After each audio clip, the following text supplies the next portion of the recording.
नमस्कार, मैं Sarika, astrologer, palmist, tarot card reader और न्यूमरोलॉजिस्ट हूँ। आज मैं आप लोगों के सामने अंतर्ज्ञान रेखा के बारे में कुछ बताना चाहती हूँ, जो हस्त रेखा से संबंधित है।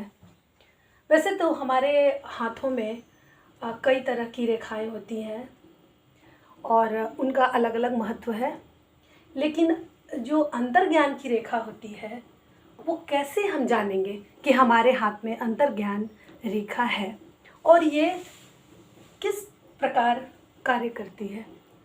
अंतर्ज्ञान रेखा, जिसे हम इंट्यूशन पावर कहते हैं, वो हमारे अंदर से, हमारे सोल से निकली हुई वो बातें जो सत्य होती हैं।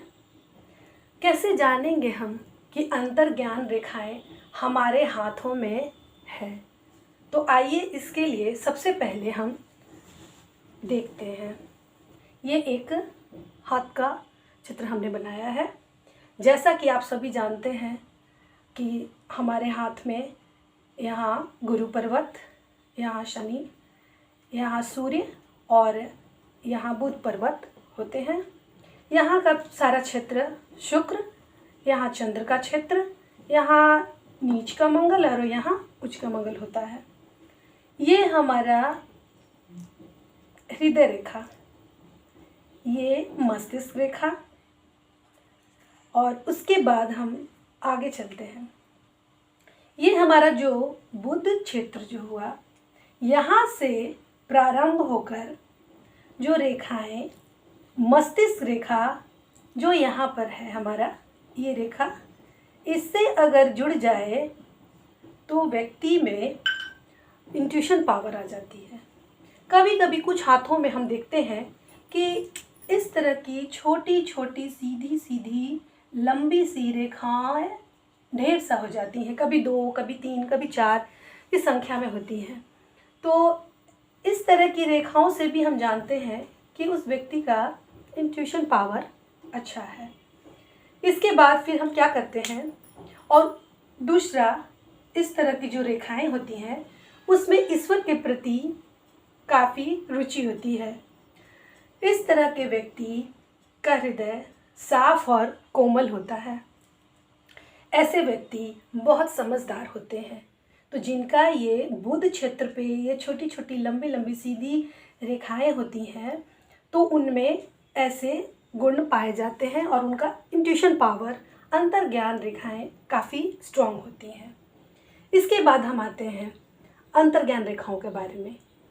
यहाँ पर जो ये मणिबंध से जो सीधे निकलकर अंतर्ज्ञान रेखा जो शनि पर्वत पर पहुँचती है, वो अंतर्ज्ञान रेखाएं ही मानी जाती है। इससे हम देखते हैं कि वो व्यक्ति अच्छा ज्योतिष या भविष्यवेता होता है।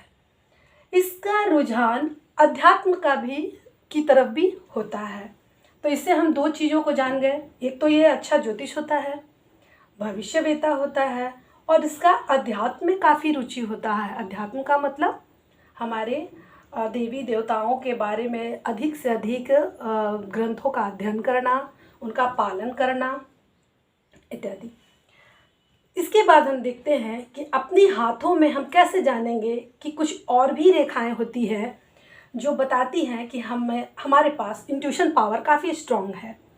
ऐसी रेखाएं जो मस्तिष्क रेखा, ये जो बीच वाली है, ये हमारी मस्तिष्क रेखा होती है। वहाँ से निकलती हुई लंबी और पतली होती हुई चंद्र पर्वत, जो यह क्षेत्र है हमारा हाथों में, ये चंद्र पर्वत माना जाता है। तो वहाँ तक पतली और लंबी होती हुई चंद्र पर्वत तक अगर आ जाती है, तो ऐसे लोग इतने ज़्यादा इंट्यूशन और अंतर्ज्ञान रेखा से प्रभावित होते हैं कि ये किसी भी व्यक्ति के बिना किसी बात के बोले हुए, बताए हुए भी ये उनकी भावनाओं को बहुत अच्छी तरह से जान लेते हैं। तो और एक और बात है, कैसे जाने कि अंतर्ज्ञान रेखाएं और भी हैं, तो इसके और भी बहुत से गुण हैं।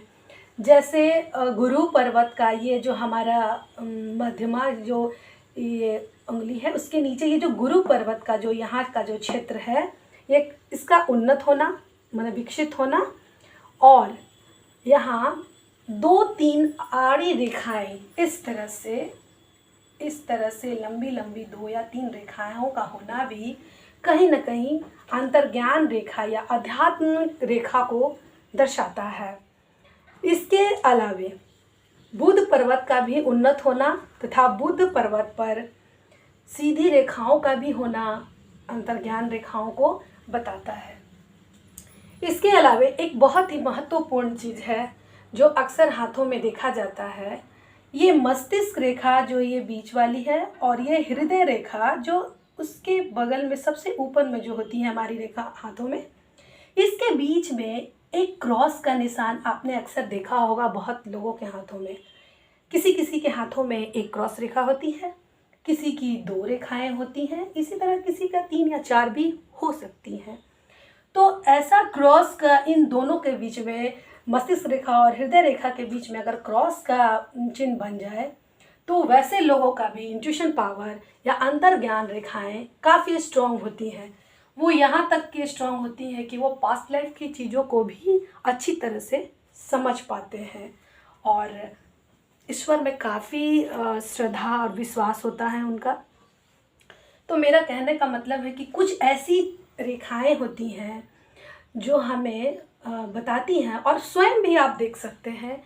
और सबसे बड़ी बात यह है कि मेरा बताने का यहाँ अंतर्ज्ञान रेखा जैसे टॉपिक बताने का उद्देश्य ये नहीं है कि जिनके हाथों में ये चिन्ह नहीं हो वो ईश्वर के भक्त नहीं होते या ईश्वर की कृपा उनके ऊपर नहीं होती, ऐसी कोई बात नहीं है।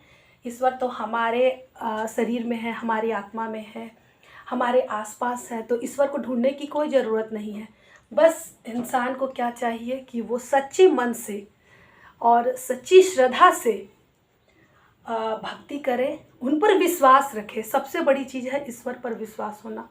अगर ईश्वर पर आपको विश्वास है तो जीवन में कितनी भी कठिनाइयाँ आए, कितने भी परेशानियाँ आए, आप देखेंगे कि धीरे धीरे वो परेशानी स्वयं ही दूर होती चली जाती है। अगर ये मेरा वीडियो आप लोगों को अच्छा लगे तो प्लीज़ लाइक कीजिए, सब्सक्राइब कीजिए, ताकि मेरा कोई नया वीडियो आए तो आप लोगों तक पहुंच सके। धन्यवाद।